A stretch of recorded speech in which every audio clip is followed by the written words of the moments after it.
Welcome to the Power Book of Podcasts. Unlock your potential with powerful book summaries that inspire personal growth and broaden your understanding of the world. Each week, we explore life-changing ideas, from leadership to mindset strategies to keys for happiness and success. Learn actionable insights to apply in your daily life. Join our growing community of thinkers and seekers. Like, comment, and hit that subscribe button now. It's time to supercharge your mind with the Power Book of Podcasts. Welcome to the Deep Dive. We're diving into some pretty interesting stuff today. Yeah. About the state of America. Yeah, for sure. And this deep dive comes from a book excerpt that you sent over called The $1 Trillion Conspiracy by Jim Marrs. Mm-hmm. So without further ado, let's just jump right in. Yeah, let's get into it. Marrs starts off with a pretty bold claim. Okay. He basically says that the 2008 financial crisis wasn't just some random, economic downturn. Yeah. But it was actually like a meticulously planned event that was designed to benefit a select few. Right. What do you make of that? Well, it's certainly a very provocative claim right off the bat. Right. And I think what's important to note here is how this perspective, it really challenges us to look beyond the surface and question these narratives that we're often presented with. For sure. Marrs uses this term zombie banks to describe institutions that were essentially kept afloat by government bailouts. Okay. Despite being deeply in debt. Gotcha. And he argues that this is a symptom of a system designed to keep the majority of people trapped in a cycle of debt. Okay, so break that down for me. What exactly are zombie banks? Okay, so imagine a bank that's made so many bad loans that it's basically insolvent. Right. In a normal market, that bank would fail. Right.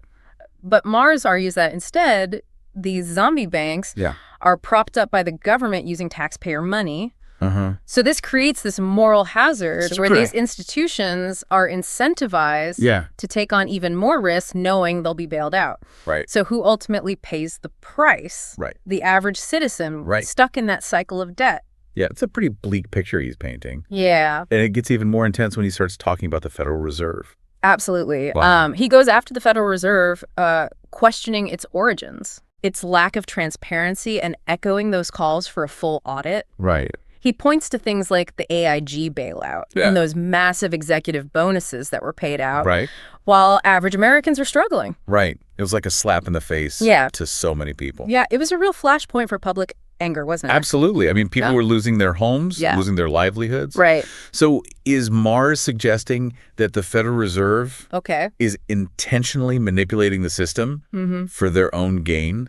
He definitely seems to imply that there are powerful forces at play, potentially using the Federal Reserve to maintain control and enrich themselves at the expense of the public.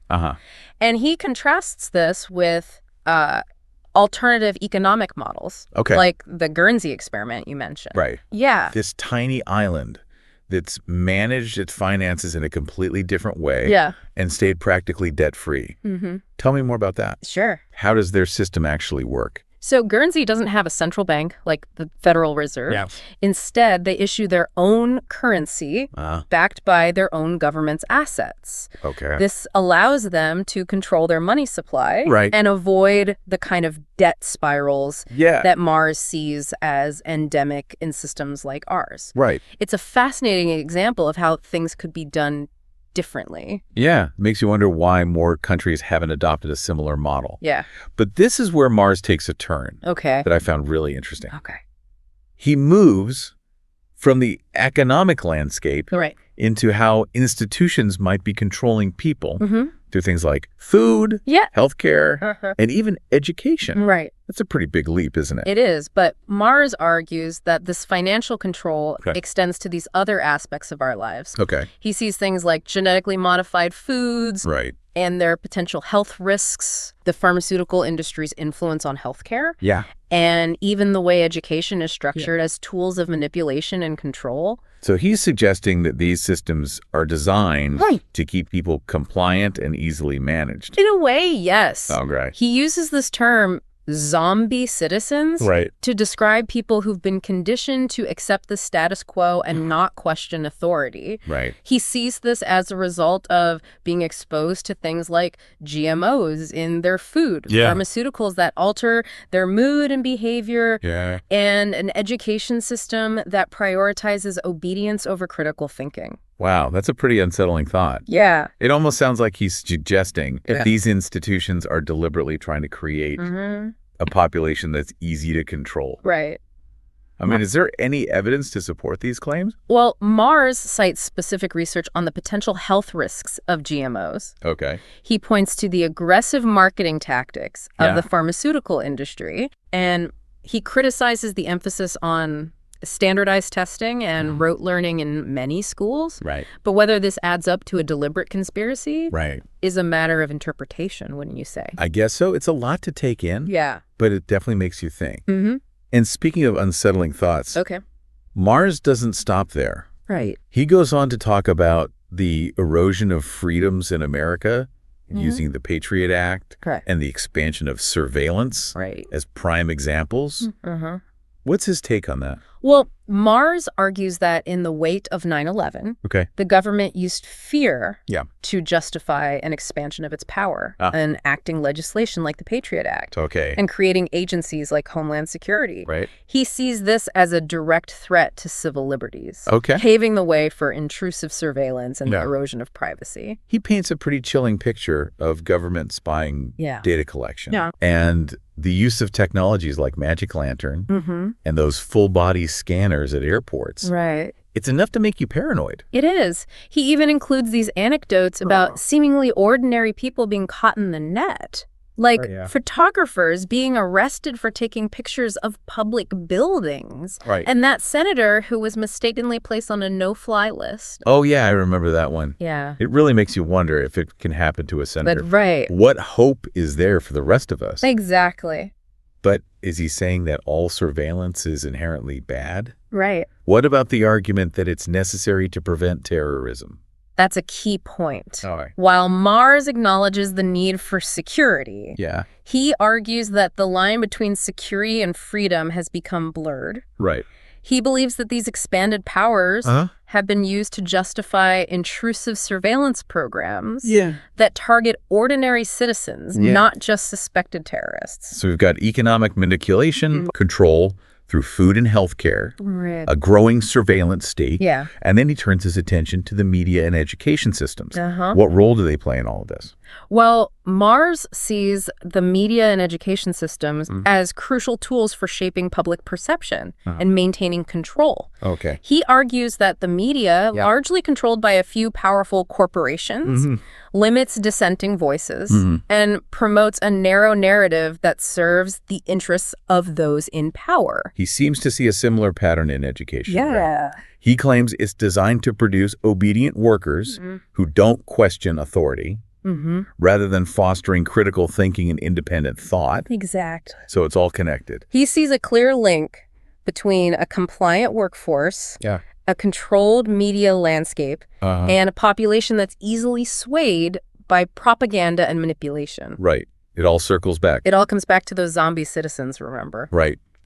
People who lack the critical thinking skills to see through the manipulation. It's pretty disturbing when you think about it. It is. So after painting this pretty bleak picture, does he offer any solutions? That's a great question. Is there any hope for breaking free from these systems of control? Oh, that's something we're going to dive into in the next part of our deep dive. Okay, stay tuned. Then we'll be right back. Sounds good. So before we jump to the break, we were talking about that bleak picture of America that Mars kind of paints for us. But he doesn't leave us completely hanging. You're right. He does offer some potential solutions. And I got to say, some of them are pretty radical. Like abolishing the Federal Reserve. Is that even possible? Well, it's certainly a bold proposal. And one that reflects a deep distrust of central banking systems in general. He argues that it's a system designed to benefit the elite at the expense of everyone else. He also calls for dismantling Homeland Security. It seems like he sees that agency as the epitome of government overreach. Yes. he views it as a symbol of that expanding security state and the erosion of civil liberties. Okay. He argues that it's a direct result of the fear that was instilled after 9/11 and that its powers have gone way beyond their original intent. Repealing the Patriot Act is another big one. There's been a lot of debate over the years about its impact on privacy. But haven't there also been arguments that it's been crucial in preventing terrorist attacks? How does Mars address those concerns? Well, Mars acknowledges the need for security. But he believes that the Patriot Act has given the government basically a blank check to conduct intrusive surveillance on ordinary citizens, all under the guise of national security.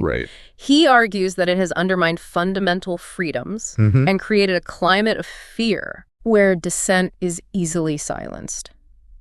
Some of his other suggestions seem a bit more feasible, like auditing the Federal Reserve. There's been some bipartisan support for that. There definitely has. People want to understand how the Fed operates and see where the money is actually going. They're concerned about that lack of transparency and accountability. And ending corporate welfare is another one that resonates with a lot of people. It just doesn't seem right that good companies get bailed out with taxpayer money while small businesses struggle to survive. Mars taps into a very real sense of injustice there. For sure. He argues that corporate welfare distorts the free market and creates an unfair advantage for big businesses while stifling innovation and competition. He's a big proponent of homeschooling, too. Which is an interesting solution. Is he essentially saying that the entire public education system is beyond repair? Well, it's more that he sees it as fundamentally flawed. He believes that it's geared towards producing obedient workers rather than fostering critical thinking and independent thought. He sees homeschooling as a way for parents to take control of their children's education and instill values that might not be taught in public schools. So if we connect this to the bigger picture, is Mars ultimately advocating for like a complete overhaul of the systems he sees as controlling us? The financial system, healthcare, education, even the government itself. It seems that way, yes. His solutions are definitely geared toward radical change. He wants to empower individuals, reduce the size and scope of government, and create a more decentralized society where people have more control over their own lives. He even mentions the surge in gun and ammo sales as a sign that people are feeling increasingly vulnerable and taking steps to protect themselves. What are we to make of that? It's a controversial point for sure. But Mars seems to see it as a sign that people are losing faith in the government's ability to protect them. He believes that this distrust is a natural consequence of the erosion of freedoms he's outlining. So beyond those big systemic changes, what are some of the individual actions he suggests?